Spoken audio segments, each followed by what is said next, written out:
그게 신용 파괴 원리가 멈춘 게 아니에요. 금융위기 진행? 이걸 막기 위해서는 금리를 지금 내려야 되는 상황이에요. 위기나 파국의 진행은 항상 사람들이 느꼈을 때는 이미 상당한 진행이 됐다는 얘기예요. 국제금융 자본들이 미국을 이탈하게 되면 갑자기 미국 내 유동성이 수축되는 그 일이 벌어져요. 앞으로 6개월 이내에 한번 닥치지 않을까.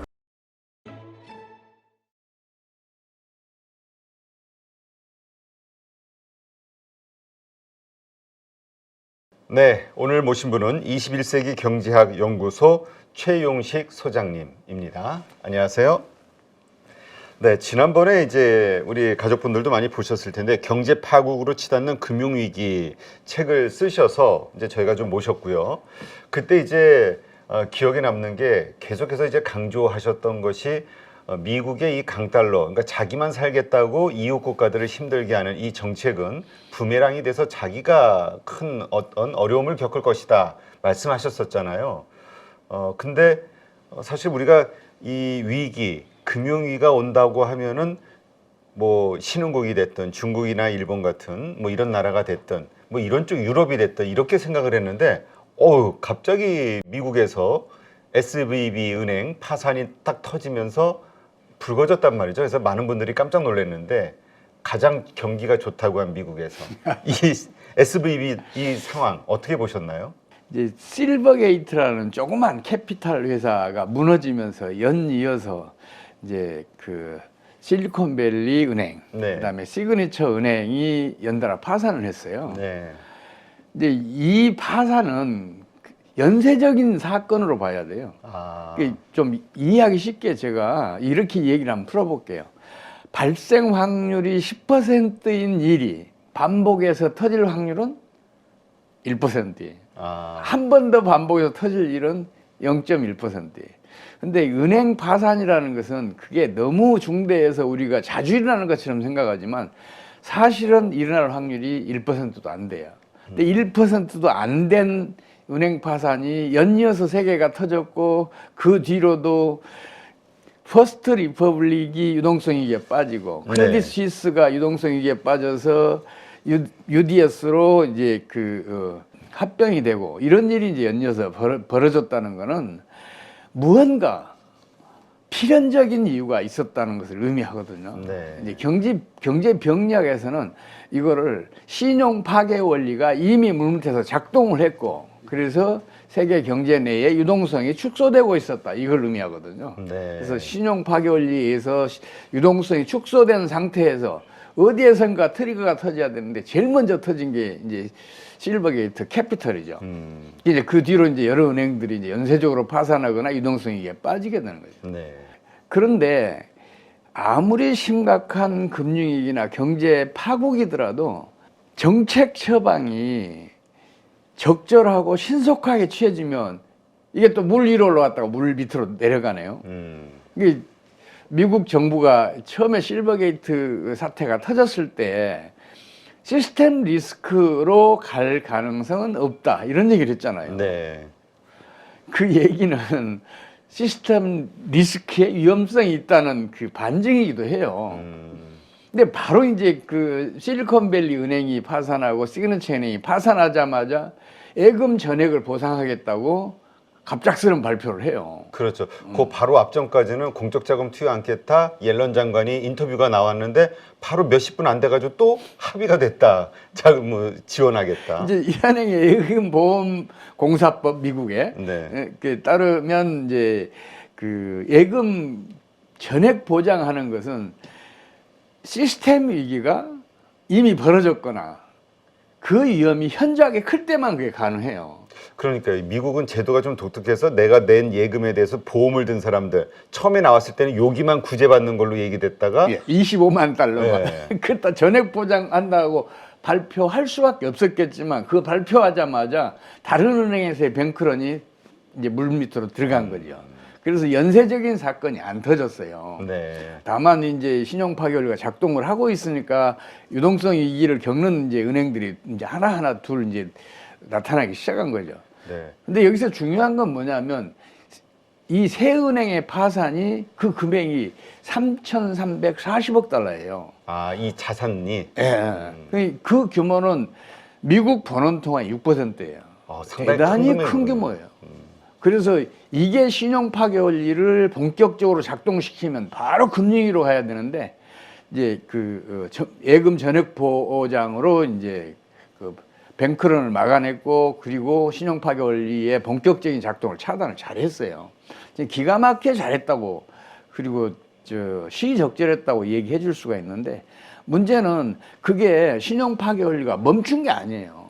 물 위로 올라오다가 이제 물 밑으로 다시 들어간 거거든요. 네. 그래서 지금 신용 파괴 원리가 계속 물 밑에서 작동을 하니까 그 뒤로 이제 퍼스트 리퍼블릭 유동성 위기 또 JP 모건을 중심으로 해서 11개 은행이 300억 달러를 지원해 줬는데 아직도 그 위험성이 지금 시스템 위험이 해소가 안 되고 있잖아요. 네.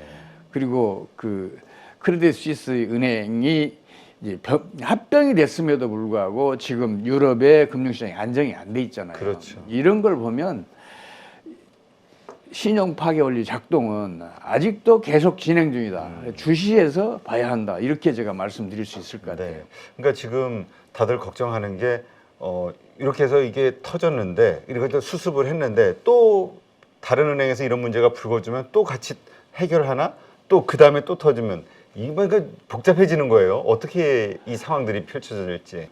시의적절한 정책으로 그때그때 벌어지는 일을 차단할 수 있어요. 이제 사람도 감기에 걸리면 대증요법을 먼저 쓰잖아요. 그와 마찬가지로 대증요법으로 차단할 수 있는데 문제는 이제 어디에서 터지냐면 이러지도 저러지도 못할 상황에 닥치게 되면 그때는 이제 본격적으로 신용 파괴 원리가 물 위로 올라와요. 거기까지는 좀 시간이 걸리겠죠. 이제 그게 어떤 거냐면 저는 이제 미국을 보고 이제 미국에서 그런 일이 벌어지고 있다고 보고 있어요. 미국은 고금리 강달러 정책을 펼쳐왔잖아요. 근데 최근에 실리콘밸리 은행이 무너지면서 국채 가격 하락이 이 경영 수지를 악화시켜서 이제 무너지게 됐다. 이게 이제 이미 드러났잖아요. 네. 금리를 올려서 국채 가격이 떨어진 걸로 그 현상이 나타났잖아요.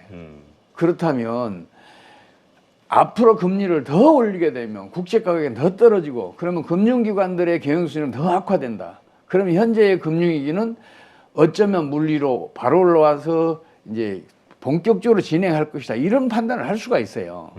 그래서 지금 금리를 더 올릴 수 없는 입장인데 또 한편으로는 금리를 만약 안 올리게 되면 혹은 금리를 내리게 되면 어떤 일이 벌어지냐면 달러가 강세에서 약세로 전환을 해요. 네. 달러가 약세로 전환하게 되면은 미국에 투자했던 국제 금융 자본들이 환차손을 입어요. 그럼 그렇죠. 국제 금융 자본들은 환차손을 피하기 위해서 해외로 이탈을 해요.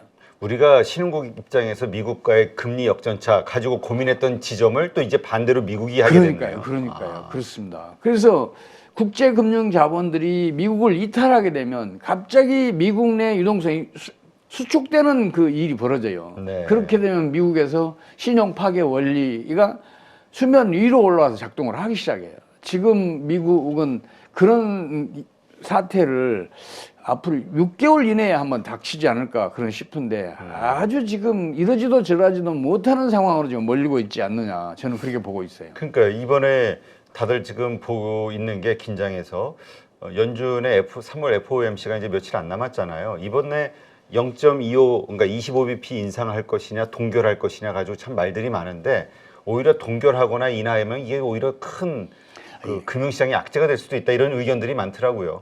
일단 이렇게 생각하셔야 돼요. 이제 달러가 약세로 전환해서 국제 금융 자본들이 미국을 이탈하면서 발생할 그 금융위기 이거는 단기적으로 나타나요. 근데 금리를 낮춰서 국채 그 가격을 끌어올리는 그 일을 하면 이런 일이 벌어지잖아요. 근데 만약에 국채 금리를 더 올리게 되잖아요. 네. 그렇게 되면 경영수지가 악화되잖아요. 국채 가격이 떨어지니까 그렇죠. 금융기관들 경영수지는 당연히 악화되죠. 이렇게 해서 금융위기로 가는 거는 시간이 좀 필요해요. 그거는 3개월에서 6개월 정도 필요해요. 그러니까 지금 당장의 위기를 타개하기 위해서는 금리를 올려야 돼요. 근데 6개월 내지 그 이전에 그 벌어질 이 금융위기 진행 이걸 막기 위해서는 금리를 지금 내려야 되는 상황이에요. 근데 어떤 선택을 할지 저는 지금 주시해서 보고 있어요. 미국도 고민 많을 거예요. 네. 그러면 그 선택, 그럼 일단은 그냥 우리가 그냥 합리적으로 생각해 보면 일단 발등에 떨어진 불부터 좀 끄자. 이게 우선일 것 같다는 생각이 들거든요.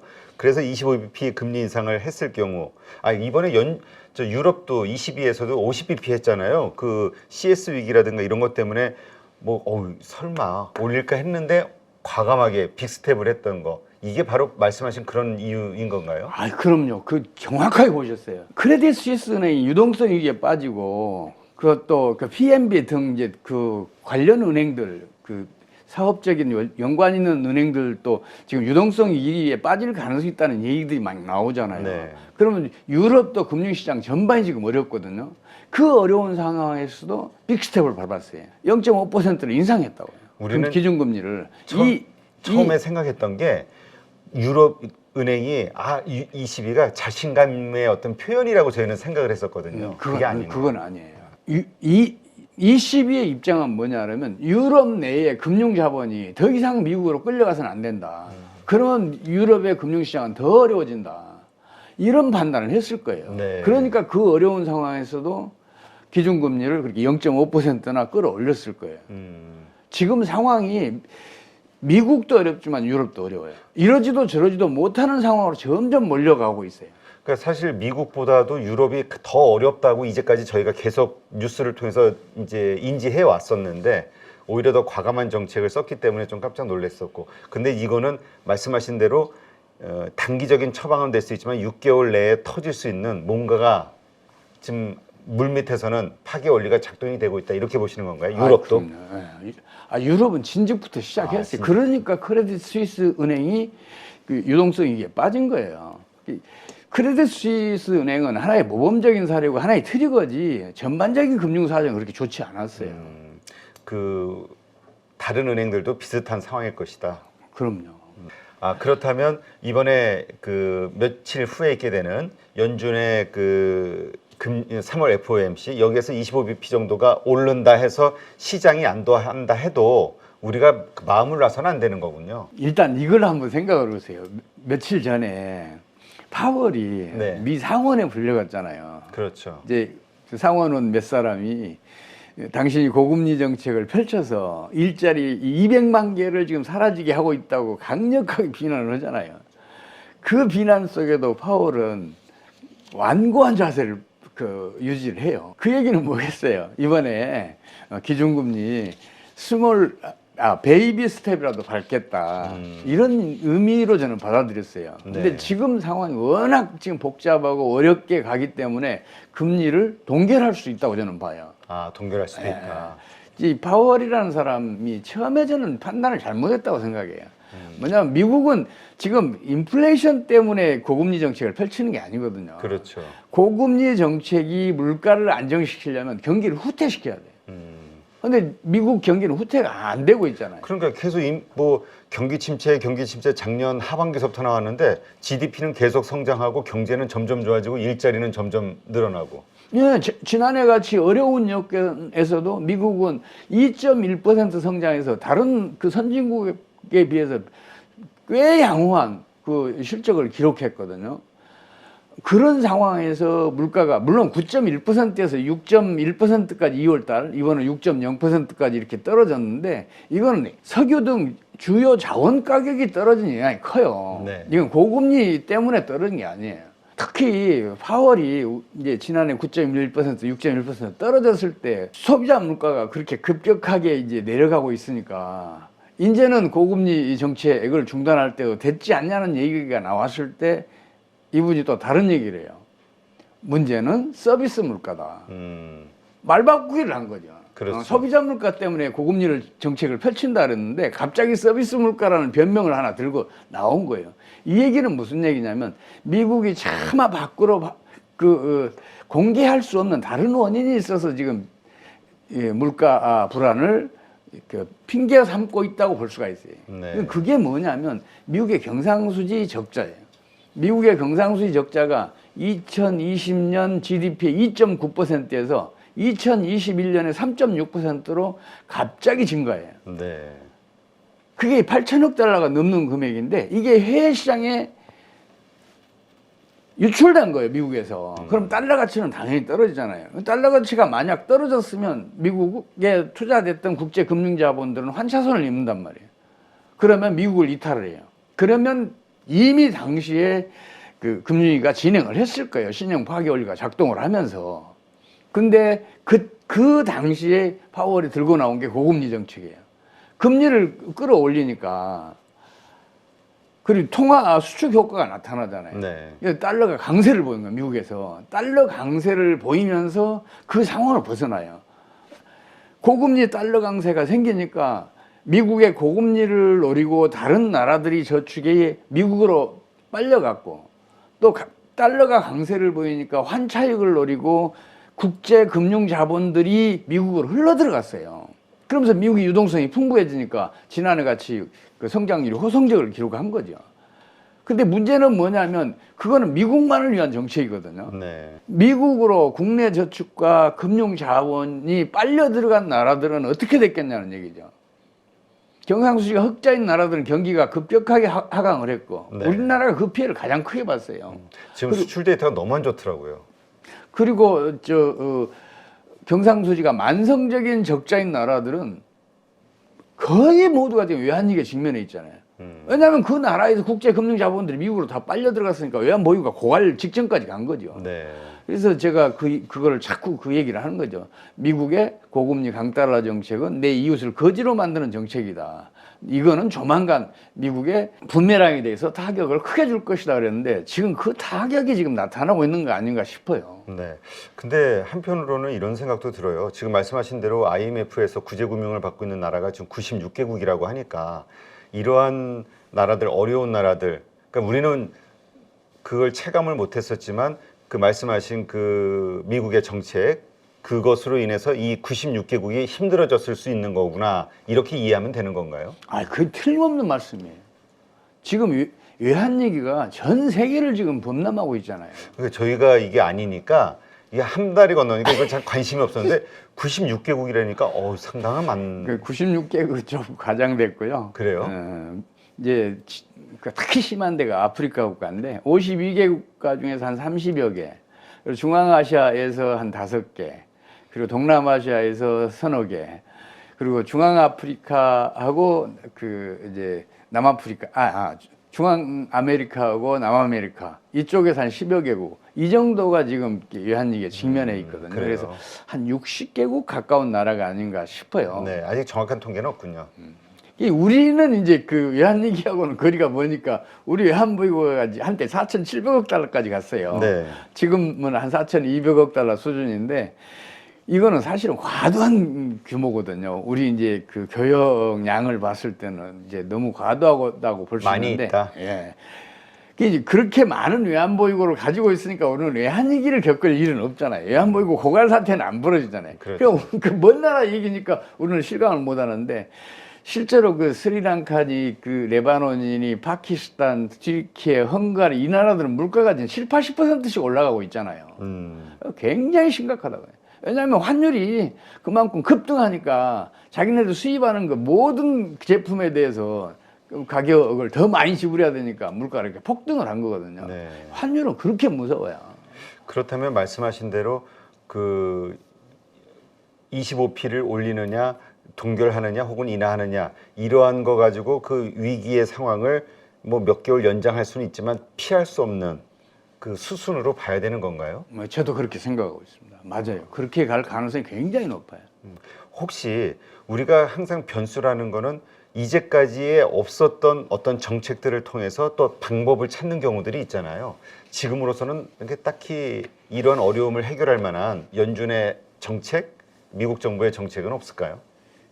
그 답변을 이렇게 우회적으로 제가 말씀을 한번 드려볼게요. 제가 이 책을 그 10월 달에 탈고를 했어요. 이 책 원고를. 작년 10월. 네. 그리고 이 제목을 출판사에서 보고 경악을 하는 거예요. 이건 도저히 받아들이기 어려운 거다. 너무 자극적이다. 너무 비관적이다. 겨울이면 그렇게 저 주식 시장은 나빴지만 미국 경기는 좋고 뭐 어쨌든 그랬었으니까. 근데 이제 이 책이 발간된 게 이제 그 시중에 이거 팔리기 시작한 게 1월 5일부터거든요. 네. 근데 그때는 흔히 있는 그 위기론, 그 위기는 항상 있었다 하는 식으로 받아들이더라고요. 근데 최근에는 이제 미국의 세계은행이 파산하고 그 뒤에 이제 다른 은행들도 유동성이 이게 몰리고 그러니까 다시 이제 관심을 이제 갖기 시작했는데, 그렇게 그 사실은 어떤 위기나 파국의 진행은 항상 사람들이 6개월에서 어쩌면 1년 만에 그걸 느끼기 시작을 해요.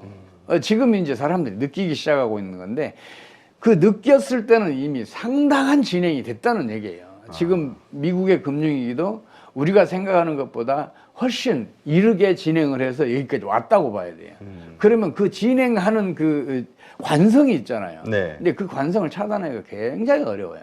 그렇다면 앞으로도 계속 갈 것이고 앞으로는 점점 더 어려워질 것이다. 여기에다가 미국이 금리를 올리지도 못하고 내리지도 못하는 상황이 왔기 때문에 어디선가 리먼 브러더스와 같은 큰 트리거가 터지면 이제는 세상 모든 사람들이 느낄 수 있을 정도의 금융위기가 진행될 거다. 그럼 경기도 본격적으로 하강을 할 가능성이 굉장히 높아져요. 저는 지금 현재 그렇게 판단하고 있어요. 네. 앞으로 몇 개월 안 남았다. 네. 근데 이번에 SVB 그 은행 파산 여기에 대한 책임론이 나오다 보니까 이미 4년 전서부터 연준은 경고를 했었다. 뭐 이런 이야기도 있네요. 이게 어떤 이야기입니까? 근데 그러니까 이제 결국 연준은 책임 없다 이런 얘기겠죠. 너네 은행권이 말을 안 들은 거 아니냐 이런 얘기인 것 같은데. 우리 금융감독위원회가 흔히 하듯이 은행들에 대해서 권고사항을 해요. 그 권고의 일종이에요. 근데 이걸 다시 부각시킨다? 이거는 진짜 무책임한 짓이에요. 연준이 자기 책임을 회피하기 위한 방법이라고 저는 생각을 해요. 왜냐면요, 실리콘밸리 은행이 왜 망했어요? 연준이 고금리 정책을 펼치니까 국채 가격이 추락했고, 그 국채 가격이 추락하니까 거기에 많이 투자해놨던 실리콘밸리 은행의 경영 수준이 악화될 수밖에 없었잖아요. 네. 그러니까 자기네들이 시행한 정책으로 실리콘밸리 은행의 경영 수준이 악화됐는데 거기에 대해서 다른 얘기를 한다? 자기 먼저 반성을 해야죠. 고금리 정책으로 미국의 당면한 그 위기를 벗어나려고 했던 그게 잘못된 것이지 않느냐, 저는 그렇게 생각을 해요. 네. 사실 얼마 전까지만 해도 그 미국의 그 실적 발표 너무 좋아가지고 다우 지수가 막 올라갔던 걸로 전 기억이 되거든요. 금융주들이 상승하고 그리고 이익이 점점 커지고. 그런데 이렇게 불과 2, 3주 사이로 이렇게 확 달라졌던 이거는 어떻게 이해를 해야 되는 겁니까? 이게 돈이 없다고 이제 난리니까. 제가 좀 극단적으로 말씀드릴게요. 사람이 기력이 떨어지잖아요. 술을 한 잔 마시거나 좀 극단적으로 마약을 하나를 딱 먹어봐요. 갑자기 활력이 생기잖아요. 네. 그런 정책을 펼친 거예요. 고금리 강달러 정책은 펼쳐서는 안 되는 거였어요. 이걸 펼쳤던 원인은 경상수지 적자 있잖아요. 네. 그게 갑자기 커졌잖아요. 그럼 경상수지 적자에다가 직접 처방을 해야지 간접적으로 대증요법을 썼잖아요. 술 한 잔 마셔서 알코올 기운으로 활력을 찾는 것하고 비슷한 일이 벌어진 거예요. 경상수지 적자를 축소하기 위해서는 미국의 소비를 위축시켜야 되는데 이건 이제 국민들이 싫어해요. 그러니까 국민들이 싫어하지 않는 정책을 찾다 보니까 그렇게 편법의 정책을 펼친 거거든요. 그래서 결국은 고금리 강달러 정책이 지금과 같은 상황을 일으켰다, 저는 그렇게 생각을 하고 있어요. 네. 근데 일반적으로 우리가 경제학적으로 인플레이션을 잡기 위해서는 가장 강력한 조치가 금리 인상이라고 보통 배웠잖아요. 고금리로 그 물가를 잡으려면 고금리가 경기를 먼저 후퇴시켜야 한다니까요. 경기 후퇴가 일어나야 그 다음에 수요가 위축되고, 수요가 위축되면 공급자들이 가격을 낮춰서 팔 수밖에 없어요. 네. 그런 경우에만 고금리가 물가의 안정에 기여를 해요. 근데 그런 일이 안 벌어졌잖아요. 네. 그럼에도 불구하고 계속 고금리 정책을 펼쳤잖아요. 그럼 원인은 다른 데 있다고 봐야 돼요. 그러니까 물가 불안을 잡기 위해서는 경기를 후퇴시키는 즉각적인 정책을 펼쳤어야 했어요. 그것도 안 했잖아요. 근데 지금 고금리 이 강달러 정책을 펼칠 수밖에 없었던 경상수지 적자의 갑작스런 증가, 이것부터 거기에다 처방을 했었어야 돼요. 그렇다면 뭔가 뭐 국가 조직서부터 뭔가 다운사이징을 하고 막 그러니까 경비 축소를 위한 노력을 하고 그러니까 그 말씀을 들으니까 우리 IMF 때 제가 2008년도에 저 개인적으로도 되게 성질났던 게 우리 IMF 때는 말씀하신 대로 뭐 모든 비용을 지출을 줄이고 뭐 부실 기업 정리하고 어쩌고 저쩌고 해가지고 우리가 어마어마한 고통을 겪었잖아요. 근데 2008년 금융위기가 터졌을 때는 오히려 유동성을 확 늘려가지고 반대로 가가지고 해결하는 방식. 그 좋은 말씀 해주셨네요. 우리가 잠시 1997년 말에 터졌던 외환위기를 되돌아볼 필요가 있어요. 당시에 이제 우리 주요 언론들이 단군일의 최대 난리라면서 환란이라고 불렀어요. 그렇죠. 실제로도 IMF가 역사상 가장 큰 규모의 구제금융 프로그램을 만들었었어요. 그게 589억 달러거든요. 이제 물론 우리나라가 도입한 건 189억 달러인데 그 정도로 심각하게 봤어요. 네. 실제로도 심각했었고. 근데 그렇게 심각한 사태를 우리나라는 세계 경제사에서 가장 짧은 기간에 그리고 가장 성공적으로 후유증 부작용도 가장 적게 극복해내요. 1년 만에 우리나라 성장률이 11%까지 끌어올린다니까요. 외환보유고가 1년 만에 1990년대 중반 외환보유고의 2배 이상으로 끌어올려요. 거의 3배 가까이로 끌어올린다고요. 이제 그런 결과가 나타났던, 그러니까 그런 경제 위기를 극복하게 했던 게 뭔가를 좀 찾아봐야 돼요. 그게 뭐냐면 당시에 정부가 강력한 긴축 정책을 펼쳐요. 네. 그렇게 할 수밖에 없었던 게 수입을 줄여야 국제 수지가 개선되잖아요. 그렇죠. 근데 그렇게 했죠. 경기가 급감했어요.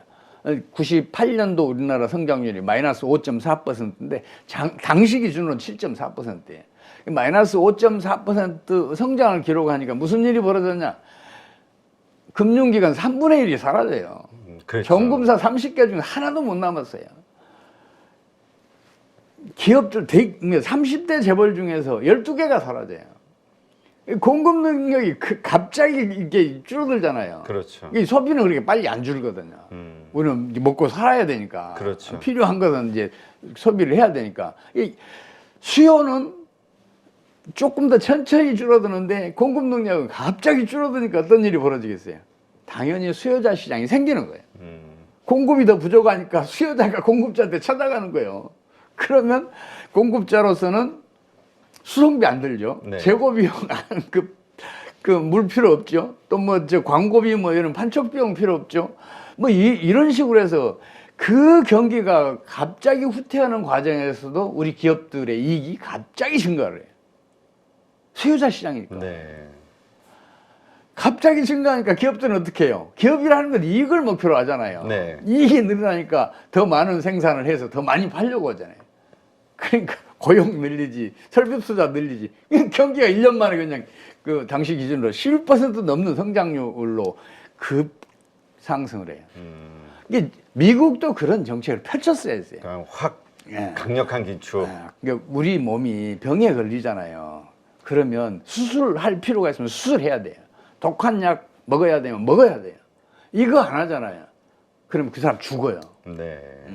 병을 치료하기 위해서는 이런 극단적인 처방도 해야 되는데 미국은 경상수지 적자가 갑자기 커지니까 엉뚱한 처방을 한 거예요. 거기다 마약 처방했다 해도 틀린 말이 아니에요. 네. 그러다 보니까 미국 경제가 점점 어려운 곤경으로 이제 빠져드는 거죠. 그런데 이러한 것들을 연준이 몰랐을까요? 아니면 이런 것을 그냥 그럼에도 불구하고 이렇게밖에 할 수 없다라고 생각을 했던 걸까요? 잘 이해가 안 되네요. 이제 사실은 정책 결정권자들은 정권에 봉사하는 경향이 있어요. 네. 정권의 뜻에 따르는 경우가 많아요. 정권이 임명한 사람들이니까. 근데 만약에 그렇게 혹독한 정책을 펼치면 국민들한테 인기가 없어요. 그렇죠. 당장은 경기가 하강할 거 아니에요. 사람이야. 내가 병에 걸리면은 당연히 수술 받고 독한 약 써야 되는 걸 알잖아요. 근데 국민들은 그걸 모르잖아요. 지금 국가 경제가 그런 병에 걸려 있는 줄 몰라요. 지금 현재의 경제학에는 병약이 없기 때문에 더더욱 그렇단 말이에요. 이게 경제는 질병의 걸릴 리가 없다고 지금 경제학자들도 그렇게 믿고 있고 국민들도 그렇게 믿고 있잖아요. 네. 그렇기 때문에 그런 가혹한 정책을 펼치면 당장에 그 정책에 대해 비난이 쏟아져요. 실제로 2008년도에도 심각했던 그 금융위기를 굉장히 성공적으로 극복을 하는데 거기에 대해서도 노벨 경제학상 수상자들조차도 막 비난을 쏟아냈잖아요. 근데 그 정도 심각한 금융위기를 겪으면서도 그 정도의 그 타격이 적을 수 있었던 것은 그런 혹독한 정책들 때문이거든요. 근데 그게 정치적으로 받아들이기가 굉장히 힘들어요. 사실 우리가 그 처음에 코로나 사태가 벌어졌을 때 엄청난 유동성을 공급을 했죠. 연준이 지난 그 2008년 금융위기 때보다도 훨씬 더 몇 배 많은 그 짧은 기간 내에. 그러면서 나왔던 것이 2008년에 풀었던 유동성, 그거 가지고도 어떤 후유증이라든가 어떤 그 폐해 이런 것들이 해결이 안 된 상태에서 이게 더 늘어나는 이 현상을 가지고 되게 걱정하셨던 분들이 많이 있었거든요. 근데 뭐 금융시장은 좋게 다 좋다 하다 보니까 그냥 흐지부지 끝났는데 2008년도 그게 사실인 건가요? 이 유동성이 부채의 빚에 우리가 떠 있다? 신용 파괴 원리는 신용 승수배만큼 통화량을 수축시키는 압력으로 작용을 해요. 그래서 2008년도 그 말에 미국이 그 금융위기를 타개하기 위해서 본원통화를 2배를 늘려요. 네. 그리고 기준금리도 빅 스텝, 자이언트 스텝을 계속 밟으면서 0.25%까지 낮춰요. 그 정책이 그 심각했던 금융위기 이거를 차단하는 신용 파괴 원리가 작동하는 것을 차단하는 역할을 했어요. 네.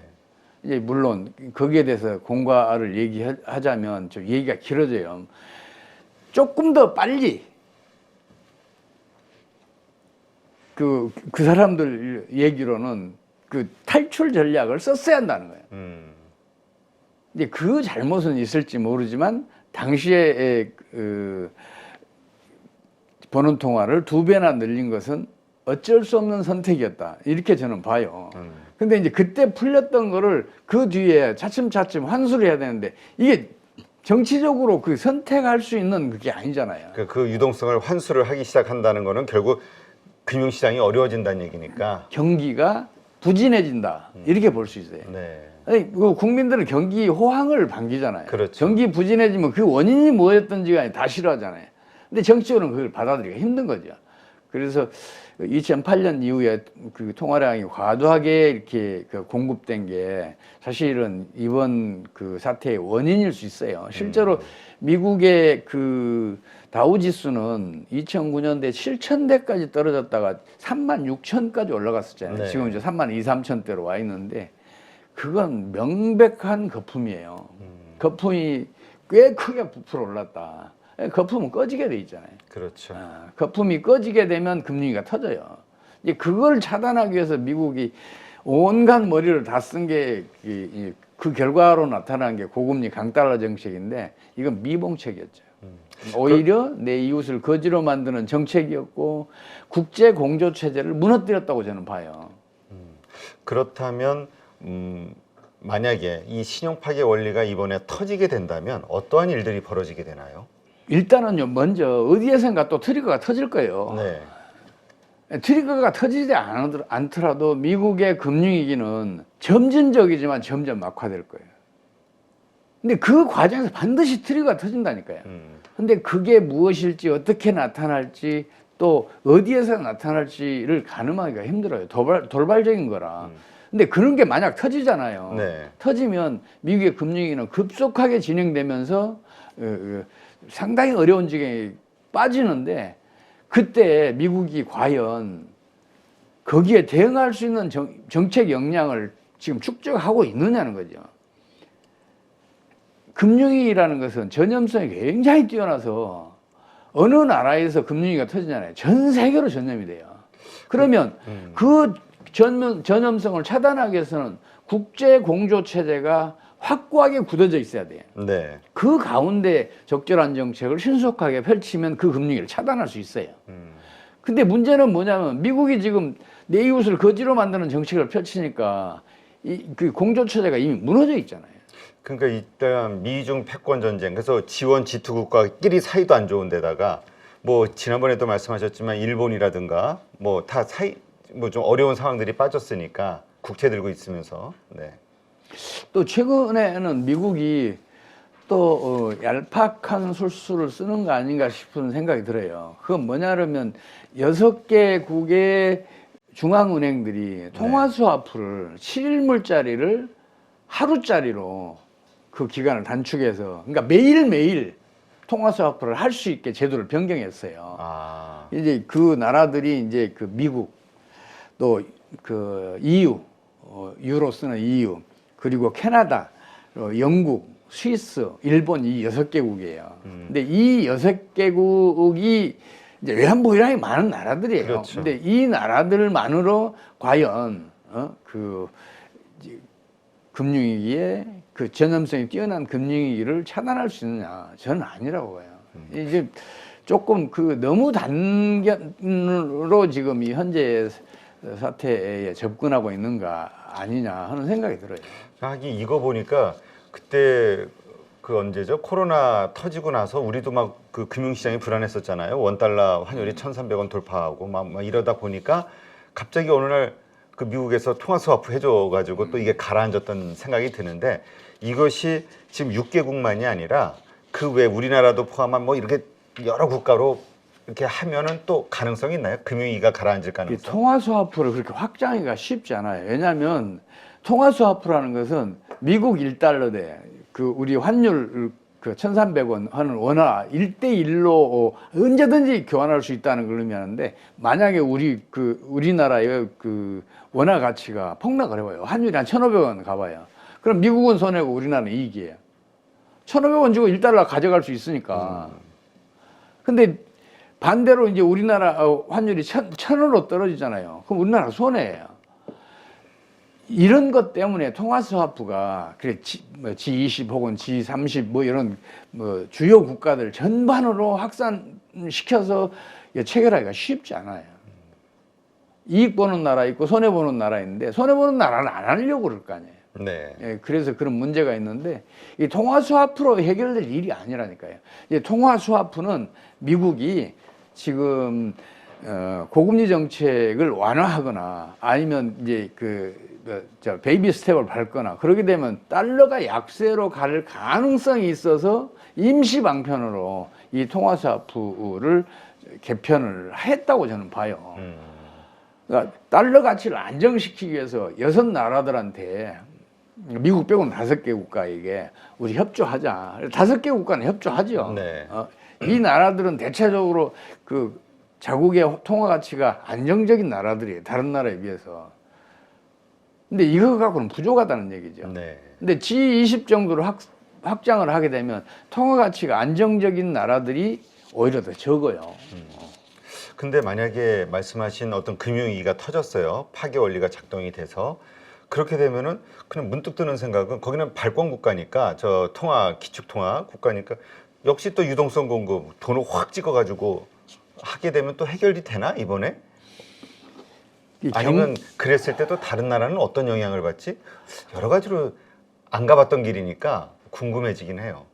그러니까 미국이 그 경상수지 적자를 견딜 수 있으면 그 해도 돼요. 근데 이미 경상수지 적자가 너무 커요.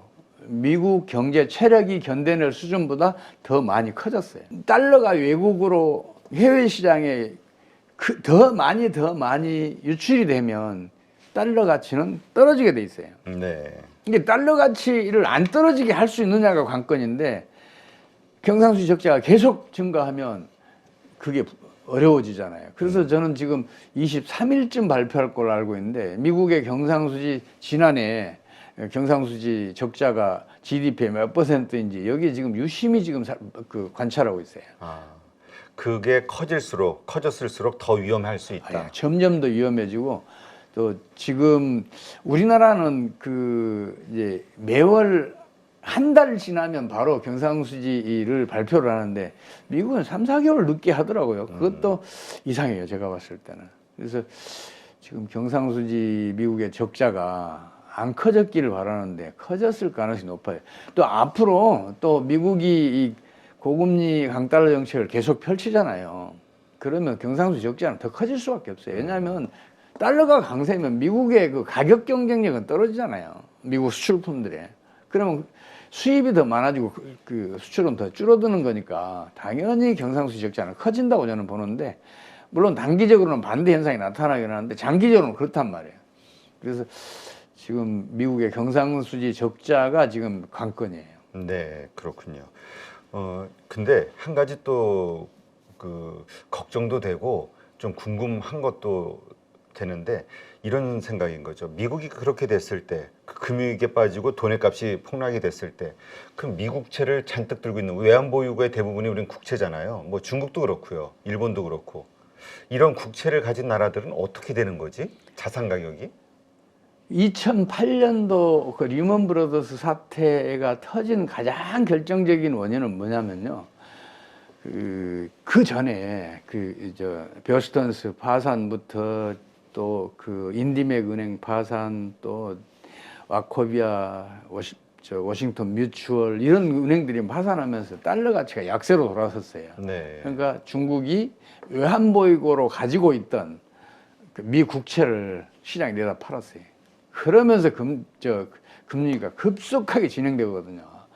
그 페니메이 프레딕 같은 경우에는 일본하고 중국이 당시에 가지고 있었던 게 10조 달러쯤 될 거예요. 파생금융상품 중심으로 가지고 있었던 그 채권이 엄청나네요. 예.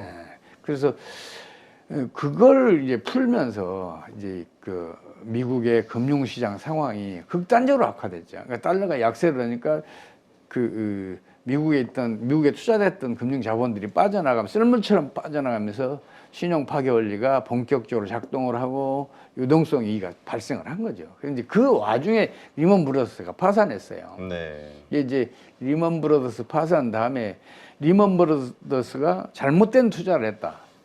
또 방만하게 경영했다. 이런 비난이 리먼 브러더스에 쏟아져 왔는데 저는 그렇게 안 봐요. 미국 경제 정책이 실패해서 리먼 브러더스가 파산했다고 저는 봐요.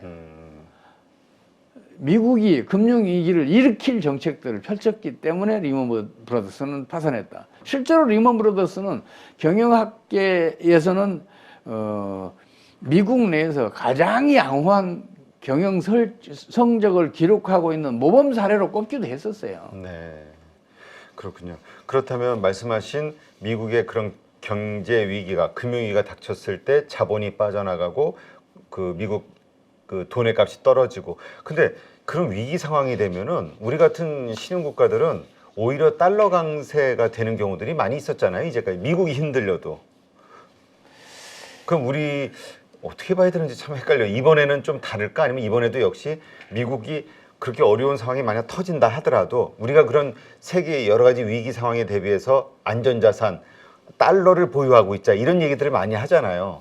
이게 이번에도 맞는 건가? 이번은 다른 건가? 사실은 우리나라 경제가 아무리 잘 나가더라도 네. 세계적인 경제 위기나 경제 파국이 우리 경제에 덮치잖아요. 네. 그때는 대책이 없는 경우가 많아요. 거의 대책이 없어요. 우리나라도 같이 그 파도에 휩쓸려서 경제난에 빠져들어가요. 이거는 우리나라뿐만 아니라 세계 거의 모든 나라들의 역사적 경험이에요. 네. 그래서 미국 경제가 어려워지면 우리는 상대적으로 좋아질 것이다. 그건 천만의 말씀이에요. 그뿐만 아니라 우리나라는 이미 지난해 하반기부터 금융위기가 진행이 됐어요. 정책 당국, 경제 전문가, 국민들은 물론이고 그 사실을 모르고 있을 따름이에요. 그러니까 우리가 지금 계속 얘기했던 것들이, 걱정했던 것들이, 미국이 저 정도면은 다른 나라들, 신흥국가들 혹은 우리나라는 어떨까? 과연 미국보다 우리나라가 먼저 금융위기가 진행되고 경기가 후퇴했다니까요. 지난해 그 1분기, 2분기 성장률이 연율로 네. 2.6, 3.0%를 기록하다 3분기에 갑자기 1.3으로 반토막이 나요. 네. 그리고 4분기에는 마이너스 1.5% 성장을 하면서 축소 재생산에 들어가요. 이런 경우는 경제 병약의 관점에서 보면 신용 파괴 원리가 작동하지 않으면 이런 일은 벌어지지 않아요. 그러니까 그때 이미 신용 파괴 원리가 작동을 했다. 이 얘기는 또 무슨 얘기냐면 금융위기가 이미 물밑에서 진행하고 있었다. 우리가 그거를 피부로 못 느꼈을 따름이다. 이렇게 판단할 수밖에 없어요. 우리나라가 지금 그렇지 않아도 경기 후퇴가 아주 빠르게 진행되고 있는데 거기에 미국 금융위기까지 덮쳐봐요. 어떤 일이 벌어지겠는가. 우리 경제는 더 어려운 지경에 빠져요. 그래서 제가 이 책 제목이 지나치게 비관적이다. 이런 얘기를 들으면서도 이 책 제목을 고집했어요. 사실은 첫 제목은 더 자극적이에요. 경제 파국으로 치닫는 폭주 열차였어요. 아, 폭주 열차. 그때 이미 경기가 하강하고 있다는 걸 저는 알았어요. 한국 경제가 아니면 세계 경제가요? 세계 경제가요? 이게 세계 경제에도 똑같이 일어날 것이라고 봤어요. 경제 병리학적 관점에서는 그렇게 가게 돼 있었어요. 네, 그렇군요. 자, 그렇다면 만약에 일단 그러면 이렇게도 좀 생각해 볼 수 있을까요? 그 위기가 터졌어요. 한국이 됐든 미국이 됐든 뭐 다른 나라가 이게 터지고 나면 이제 그 다음서도 우리 IMF를 떠올리듯이 그 다음에 이제 그 수습하기 위한 또 여러 가지 일들이 고통의 시간들이 있잖아요. 그러고 나면 다시 원상태로 좋아질 것이냐? 사람은 병에 걸리면 가끔 죽기도 하잖아요. 근데 경제는 안 죽어요. 네. 경제는 어떻게까지 살아나? 그런 면에서 이제 경제체가 우리 인체보다 더 뛰어난 거 아니냐 이제 그런 생각을 하고 있는데 그게 통상적으로 그런 금융위기 이게 이제 경제 위기로 전환하는데 한 1년 걸려요. 그리고 이제 경기 후퇴가 지속되는 게 그 짧게는 1년. 이제 경제 정책이 적절치 못하면 2년, 3년 이제 연장되는 수도 있어요. 근데 그걸 벗어나게 되면 바로 급속한 상승기로 들어가요. 이제 제가 상승기라 그러니까 경기가 금방 좋아진다 이런 말씀은 아니고 좋아지는 과정이 시작이 된다. 그러니까 지하 5층에서 지하 1층으로 갔다는 굉장히 빨리 올라간 거잖아요. 그렇죠. 그런 일이 벌어져요. 그러면서 바로 이제 그 플러스 성장으로 가면서 경기가 1, 2년 안에 이제 호조를 보이기 시작하는 거죠. 그런 일이 흔히 벌어져요. 우리 역사를 봐도 그렇고 세계 경제 역사를 봐도 항상 그 리듬을 타요. 그렇군요. 그 뭐죠? 많은 분들이 그 글로벌 금융의 리셋이 필요한 시점이 왔다. 뭔가 그런 모든 것들을 해결하는 이런 과정의 시간이 필요하다. 이런 얘기들을 많이 하잖아요. 이게 바로 말씀하시는 그러한 과정이라고 봐야 되는 건가요? 맞습니다. 여러 가지 뭐 2008년부터 시작된 여러 가지 그 유동성, 그러니까 늘어난 부채 이러저런 것들이 다 해결되는 근데 이러한 일들이 역사상 최대잖아요. 어떤 일들이 벌어질지 만약에 한다 해도 우리 IMF를 자꾸 기억할 수밖에 없는데 그 정도 수준에서 봉합이 될 수 있는 것인지 아니면 이거는 그거보다 규모가 역대급이기 때문에 이제까지 쌓여왔던 모든 문제들이 일부에 터지는 거기 때문에 또 어떤 일들이 벌어질 것인지 상당히 좀 상상이 좀 안 돼요. 제가 세계 대공황급 경제위기가 경제 파국이 올 수도 있다는 얘기를 하는 이유가 그거예요. 세계 대공황. 지금 이제 다른 경제 위기들은 정책 처방만 적절하고 신속하게 취해지면 이제 대체적으로 극복을 단기간에 해내요. 근데 이번에는 그런 정책 처방이 안 보이는 거예요. 그러니까 미국이 고금리 강달러 정책이라는 잘못된 정책으로 미국이 잠시 좋아졌던 게 오히려 앞으로는 그게 더 큰 타격으로 작용을 할 거다. 그 정책이 잘못된 또 다른 정책을 불러올 거다. 이런 판단을 하기 때문에 그렇게 갈 수밖에 없겠다고 생각하는데 사실은 지금 현 상황이 어디로 갈지를 보려면 그 경제 병리학의 임상 사례를 좀 연구할 필요가 있어요. 그래요? 이제 경제 병리학이라는 것은 이제 보통 이제 경제 위기는 금융 위기를 경유하고 금융 위기는 광기, 패닉, 붕괴의 과정을 거쳐서 다시 이제 회생하는 이제 그런 일이 벌어졌었어요. 역사적으로 예외가 없어요. 근데 그게 이제 말하자면 일반 원리인데 그 일반 원리를 검증하기 위해서도 임상 사례가 필요하지만 임상 사례를 통해서 어떤 정책을 펼치는 게 바람직한 것인지 이것도 알아낼 수가 있어요. 네. 그래서 지금 이제 주요 임상 사례들은 연구를 좀 면밀히 할 필요가 있어요. 세계 대공황에 관한 것도 있고 2008년도 글로벌 금융위기에 관한 것도 있고 우리나라가 겪었던 이제 외환위기에 관한 것도 있고 일본처럼 30년 이상 초장기 저성장하는 것도 있고 또 하나는 이제 초인플레이션 있잖아요. 네. 이거는 최악의 경제 질병이라고 제가 부르는데 이런 사례도 있고 그런 많은 사례들이 있잖아요. 그 사례들을 어떤 경제 정책을 펼쳐서 이런 일이 벌어졌는지 이런 것들을 면밀히 검토를 하면 지금도 타개책을 못 찾을 것은 아니다. 저는 그런 생각을 해요. 다만 지금은 이미 경제 질병이 상당히 중병에 와 있기 때문에 그 밖으로 드러나진 않았지만 우리가 암 3기 돼도 자각을 못 하듯이 지금 현재 세계 경제 질병도 저는 그렇다고 보거든요. 네. 그래서 꽤 큰 희생을 치러야 된다. 그 희생을 치르지 않으려고 하면 더더욱 더 어려워질 것이다. 저는 그런 생각을 해요. 사람 질병도 마찬가지잖아요. 수술하고 수술비 지불해야 되고 그 약 처방 받고 약값 지불해야 되고 그 대가 없이는 안 돼요. 우리가 지난번을 떠올리며 코로나 때 혹은 2008년 금융위기를 떠올려도 그렇고요. 연준이 이러한 어떤 위기를 상황하는 타개하는 정책으로 금리나 그다음에 유동성 공급 이거잖아요. 쉽게 그러면서 또 뭐 여러 가지 금융시장이 안정화되고 막 자산의 폭등이 또 일어났었고 이번에도 만약 그런 일이 벌어진다면 연준이 이렇게 행동하고 또 그것이 이렇게 좀 좋아지는 계기가 되지 않을까라고 기대하는 분들도 많이 있거든요.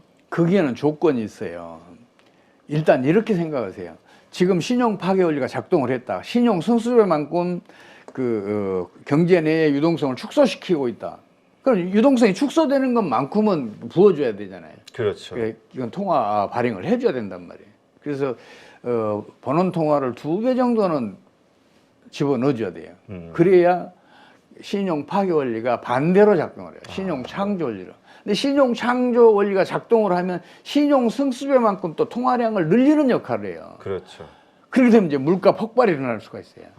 그러니까 제때에 통화를 환수를 해줘야 돼요. 그때는 통화가 과잉 공급되지 않게끔, 통화가 과잉으로 유통되지 않게끔 신용 승수도 좀 조절해 줘야 되고 또 통화의 유통 속도도 좀 조절해 줘야 되고 그런 일을 해야 돼요. 이거는 그야말로 힘든 일이에요. 그걸 어떻게 판단하느냐도 힘들지만 그 조절하는 거 쉽겠어요. 또 이 국민 여론도 있는 거고, 그렇죠. 빨리 경기 회복시키라는 이런 압박도 있을 거고, 그래도 이게 힘든 일인데 그래도 그런 과정을 거치면은 이번 금융위기도 벗어날 수 있기는 해요. 근데 쉬운 일이 아니다. 좀처럼 어려울 것이다. 그러니까 여기서 손을 들 수는 없을 것이고 연준이 이렇게 유동성 금리나 이런 것을 통해서 만약에 이 위기를 극복한다 하면 그 다음으로 이것이 조금 더 연장이 돼가지고 결국 터질 것이냐 그렇지 않냐를 판단하는 기준으로는 그 일시적인 그런 정책으로 시장을 살려놓고 그 다음서부터 얼만큼 빠르게 다시 유동성을 회수하는 조치를 취하느냐 안 하느냐 요거를 보면서 우리가 판단할 수 있겠네요. 당연한 거예요. 그러니까 경제학은 경제를 유기체로 간주하고 성립했잖아요. 네. 그래서 우리 인체의 비교를 제가 자꾸 하는데 우리 인체를 한번 생각을 해봐요. 병에 걸렸어요. 수술해야 되잖아요. 수술하면 내 체력 극단적으로 떨어지잖아요. 네. 그거 감수해야 되잖아요. 이걸 감수하고 수술을 하지 않는다고 생각을 해봐요. 그 병은 점점 더 악화되는 거예요. 그런 자세로 경제에 임해야 돼요. 네. 정책 당국이. 그러면 경제를 살려낼 길이 있다고 저는 봐요. 그렇군요. 지금 이러한 일들이 벌어졌을 때 우리 한국도 얼마 전에 이제 작년 하반기에 이제 부동산 PF 문제들이 좀 터졌었잖아요. 그래서 그동안 많이 올라왔던 이 부동산 가격에 대한 이런 여러 가지 걱정들을 하시는 분이 있었는데 이러한 일들이 벌어졌을 때 피해 나갈, 그러니까 이러한 위기가 닥쳤을 때 과거와 똑같이 모든 자산의 폭락이 따를 수밖에 없는 건가요? 혹은 도피처가 있나요? 제가 매크로 관점에서 말씀드릴게요. 저는 이제 주식 투자 전문가도 아니고 부동산 그렇죠. 투자 전문가도 아닌데 우리 경제에는 지금 더블 딥이 올 가능성이 굉장히 커요. 부동산 시장 거품이 이미 다 꺼졌어요. 그래서 보세요? 가격이 폭락했잖아요. 네. 그동안 가격이 폭등했던 뭐 인도권, 인근, 송도 뭐 등등 이런 지역은 거의 뭐 50% 가까이 떨어진 아파트도 있고 그러잖아요. 세종시 같은 경우. 그래서 저는 지난해 말로 급매물은 거의 다 사라졌다. 그렇다면 거품은 다 꺼졌다. 이제는 장기 정체, 한 2, 3년의 정체가 이어질 것이다. 이렇게 원래 봤었어요, 그렇게. 근데 세계 금융위기가 급속하게 진행되니까 이게 아니다. 거품이 꺼져 있는데 거기에 세계 그 금융위기가 우리 경기에 덮치면 이 꺼진 것에서 더 빠질 수도 있다. 그래서 제가 더블 립이 올 수 있다고 생각을 하기 때문에 그걸 좀 유심히 좀 지켜보시라고 부동산 투자를 하신 분들이나 주식 투자를 하신 분들한테 그걸 지금 한번 말씀을 드리고 싶어요. 네. 근데 우리 한국의 입장에서 한국 뭐 지금도 한미 금리 역전차 가지고 뭐 고민을 많이 하고는 있습니다만 한국에서 이러한 격변기에 살아남기 위해서 쓸 수 있는 정책 같은 건 없을까요? 지금 지난해 그 금융위기가 이미 진행을 했다고 제가 말씀드렸잖아요. 네. 그럼 그 원인이 미국의 강달러 정책이고 고금리 정책이라고 말씀드렸잖아요. 미국이 그런 내 이웃을 거지로 만드는 정책을 펼치면 우리도 그렇게 대응할 수밖에 없어요. 이번에 ECB가 0.5% 기준금리를 올렸잖아요. 네. 이게 맞대응이잖아요. 미국으로 더 이상 국내 저축 또 금융자본이 미국으로 빨려 들어가서는 안 된다 그러면서 심각한 금융 위기 상황에서 빅스텝을 밟았어요. 네. 우리도 그렇게 할 수밖에 없어요. 우리도 미국보다는 기준금리가 1% 이상 높아야 돼요. 그래야 미국으로 빨려 들어갔던 우리 국내 저축이 돌아와요. 그리고 환율이 지난해 3월 수준 1,100원대 수준은 하루빨리 떨어져 줘야 돼요. 그래야 국내에 국제금융자본이 투자를 하게 되면은 한차익이 생겨요. 네. 그래서 지난해 미국으로 이탈했던 국제금융자본은 물론이고 우리 국내 금융자본도 한국으로 돌아올 수 있어요. 그 자본들이 돌아와야 우리 유동성 위기, 유동성 부족 현상이 사라질 수 있어요. 네. 완화시킬 수 있어요. 그 다음에 경제정책을 적절하게 펼치면 그때 비로소 우리 경제는 살아날 수 있어요. 근데 문제는 뭐냐면 정책 당국이 환율이 상승하면 수출이 증가하고 수출이 증가하면 경기가 호전된다는 잘못된 믿음을 가지고 있어요. 근데 현실은 반대예요. 환율이 오르면 반드시 수출은 줄어요. 네. 환율이 하락하면 수출은 반드시 증가해요. 이건 역사적인 사례가 있어요. 반대 사례는 없다고요. 그렇다면 이론과 현실은 가끔 다르다는 것을 이제 정책 당국이 인식을 해줘야 되는데, 근데 일부 우리 기재부 관리들을 비롯해서 정책 당국자들이 그걸 인식하기 시작했어요. 아, 그래요? 그게 좀 더 확산됐으면 좋겠다는 생각을 해요. 근데 그 사람들은 또 무슨 얘기를 하냐면 우리는 정권의 그 입맛에 맞출 수밖에 없는데 우리가 함부로 이 주장할 수 없습니다 그래요. 공무원들이니까. 근데 정치 세력들이 경기를 빨리 살려라. 그리고 환율을 끌어올려서 수출을 빨리 늘려라. 이런 압박 속에서 자기네들이 그렇게 할 수가 없다는 거예요. 이제 대신 그 인식이 생겼다는 것만으로도 큰 진전이에요. 그래서 앞으로 좀 그런 분들이 힘을 얻어서 이론과 현실은 다른 법이니까 환율을 떨어뜨려야 수출이 늘고 그리고 경상수지도 개선된다는 걸 좀 전반적으로 그런 인식이 확산되면 우리나라가 다시는 지금과 같은 경제난을 겪는 일이 없을 것 같다 하는 생각을 하고 있습니다. 만약에 미국에서 그런 위기가 터져도 그 영향을 최소화할 수 있다. 그럼요. 그렇게만 되면 우리 국내 유동성이 이제 풍부해지면서 우리가 오히려 미국에 비해서 홀로 경기가 좋아질 수가 있어요. 그렇군요. 이게 참 어려운 문제네요. 어려워요. 왜냐하면 현재 경제가 워낙 무능해요. 제가 이제 경제정책 당국에 대해서 비판을 좀 가끔 하는데 그 사람들이 무능한 게 아니라니까. 현재 경제학이 말할 수 없이 무능해요. 경제학이.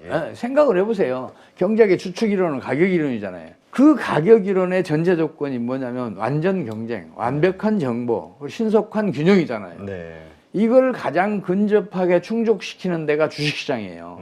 근데 주식시장에서 가격 이론으로 투자하겠다는 사람 한 사람도 없어요. 실용성이 아무것도 없는 거죠. 네. 자기 조건에 가장 충족시켜주는 시장에서조차 쓸모가 없으니까 이거는 물론 또 경제학만의 책임은 아니에요. 20세기 내내 자본주의와 사회주의가 극단적인 대립을 했잖아요. 네. 초강대국인 당시에 초강대국인 미국과 소련이 정면 충돌하고 냉전을 일으키고 그랬잖아요. 그래서 자본주의 경제학은 자본주의 체제를 옹호할 수밖에 없었고 사회주의 경제학은 사회주의 체제를 옹호할 수밖에 없었어요. 그래서 이게 실용적인 경제 이론을 개발하기보다는 상대방을 타도하기 위한 이론들만 개발이 됐어요. 네. 네 이론은 틀렸어. 그 합리성이 없어. 혹은 과학성이 떨어져. 이렇게 서로 비난하다 보니까 사람들의 삶, 경제적인 생활과는 거리가 점점 멀어졌던 게 이제 그 원인인데 이제는 그 이념 과잉 시대는 벗어났잖아요. 네. 소련도 무너졌고 사회주의 체제라는 그 중국도 그 시장 경제 체제로 변신을 해왔잖아요. 그래서 지금은 경제학이 하루빨리 실생활에도 유용한 이론들을 개발해내야 돼요. 근데 지금 현재 우리가 겪고 있는 일들도 사실은 중요한 경제학의 그 연구 소재예요.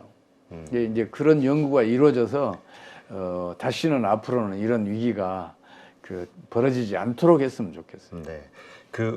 그거는 이제 우리 경제학자 분들께서 이제 고민을 하셔야 되는 부분 같고 우리 일반인 입장에서는 그럼 이런 위기를 앞두고 어떻게 지금 리스크 관리를 해야 될까요? 국가 경제가 어려움에 빠지잖아요. 네. 그럼 기업이든 개인이든 그 어려움에서 벗어나기 힘들어요. 그렇죠. 그럼 그런 상황에서 어떻게 해야 되겠어요? 최대한 신중해야 되고 최대한 수비적이어야 되고 그런 그 자세로 임할 수밖에 없어요. 그래야 피해를 최소화할 수가 있거든요. 빚은 빨리 정리하는 게 좋겠군요. 부채 같은 거. 네. 이제 그 빚에 대해서는 우리가 또 다른 각도로 봐야 돼요. 아, 그래요? 빚이라는 게 세 가지가 있어요. 그러니까 그 정부 부채. 네. 이것이 과다해지면 이제 통화 발행에 의존할 수밖에 없고 그러면 이제 나중에 초인플레이션이 일어나요. 이건 심각한 문제예요. 그다음에 이제 외채, 대외 부채. 외국에 지고 있는 빚이 과다해지면 이 외환보유가 고갈되면서 외환위기가 생겨요. 네. 근데 가계부채는 아니에요. 왜냐하면 금융기관은 1,000억 원을 한 개 기업에 대출해 주는 게 관리 비용이 싸요. 그렇죠. 수익성이 훨씬 높아요. 근데 1억씩 1,000가구에 대출해 주잖아요. 그럼 관리 비용도 비싸고 사후 관리는 더 복잡해요. 뭐 그렇죠. 재판을 한달치 그렇게 되면 1,000건을 재판을 해야 되니까 이런 그런 이유 때문에 자본 축적이 충분하지 않으면 가계부채는 늘지 않아요. 이 자본 축적이 충분하다, 자본 축적이 많다. 이건 경제 성장에 도움이 돼요. 이게 해가 돼요. 축적이 많다는 건 당연히 도움이 되죠. 그렇죠. 좋은 거니까. 그래서 세계적으로 보면 가계부채 비율이 높은 나라일수록 소득 수준은 높고 경제도 안정적이에요. 뭐 빚이 늘어날수록 많이 벌면 되지 이 얘기죠. 네. 그래서 가계부채는 걱정할 건 없어요. 할 거 없다. 이제 진짜 걱정할 것은 재정부채하고 또 그 외채예요. 대외부채. 대외부채. 예, 이건 두 개는 급성질환을 일으켜요. 지금 중국 같은 경우가 3년 단기 기업 부채들이 3년 뭐 그 짧은 단기 외채들이 많다 뭐 이런 그래서 항상 기업 그 경제 위기론이 나왔었잖아요. 그래서 최근 보면 한국도 단기 외채가 좀 많다라고 저 뉴스를 본 것 같은데. 그것도 잘못된 판단이에요. 생각을 해봐요. 국제 금융기관들이 단기 부채를 빌려주는 게 좋아요? 장기 부채를 빌려주는 게 좋아요? 장기 부채가 편하지 않나요? 그렇죠. 우리나라에서도 장기 부채가 훨씬 더 낫죠. 매번 단기 부채를 왜 했죠? 그렇죠.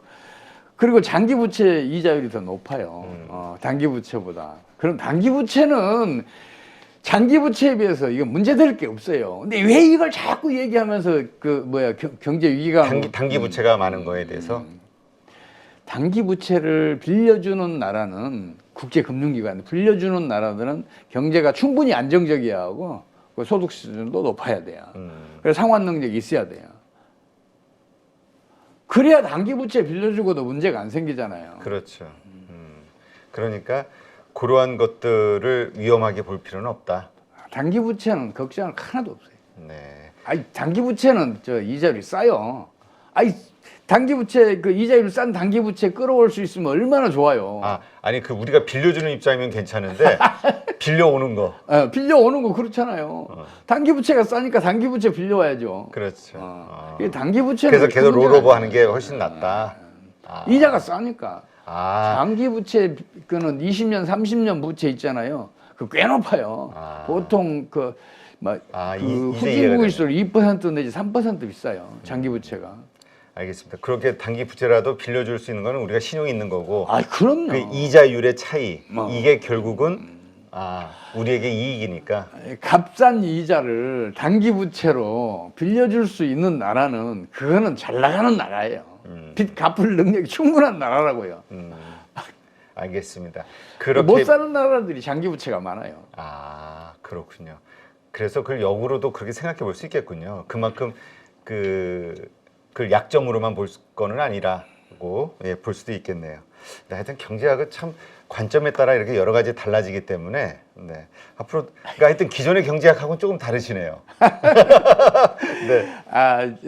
저는 이제 오로지 과학적 엄밀성 이런 것을 추구하는 것을 이제 반대하는 사람이기 때문에 오로지 실용적인 이론이 뭐냐 이것만을 연구해 왔던 사람이고 실제로 그 경제학의 가장 그러니까 꽃이라고 할 수 있는 것은 경기를 정확하게 진단해내고 예측할 수 있는 이론이거든요. 근데 제가 이제 그런 이론을 구축했다고 스스로 자부하고 있어요.